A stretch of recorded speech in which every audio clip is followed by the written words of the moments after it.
Happy Sunday po ulit mga minamahal na viewer. Ay habang ako'y naglalakad-lakad din sa kaunting bukirin ng aking mga magulang, ay ako'y nakakita ng talim na okra. Ay di laking tuwa ako. At hindi na ako bibili. Kaya napakamahal din man ho ng okra sa palengke. Ay alam ba ho ninyo itong okra? Dati tumaas naman kaunti ang kolesterol ko. Nung magaling na, nung normal na ulay, mababa na, ay ako'y malimit na kumain ng okra dahil itong okra ho ay nakakatulong para mapababa ang kolesterol mo, bad cholesterol, good cholesterol, saka triglycerides.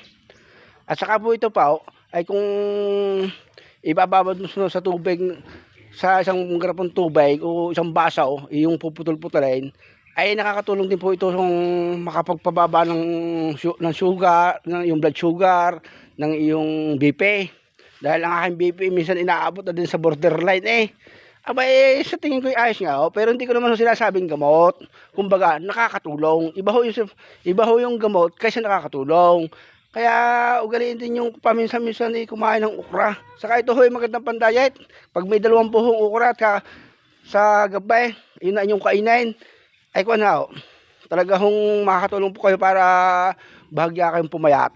Dahil naman pagda-diet ho ay hindi naman ho ibig sabihin huwag kang kakain. Ang gagawin mo diyan, pag kayo nagda-diet, yung tinatawag na change lifestyle, ganun po yun. Sige, salamat po. Sana nakatulong po ako.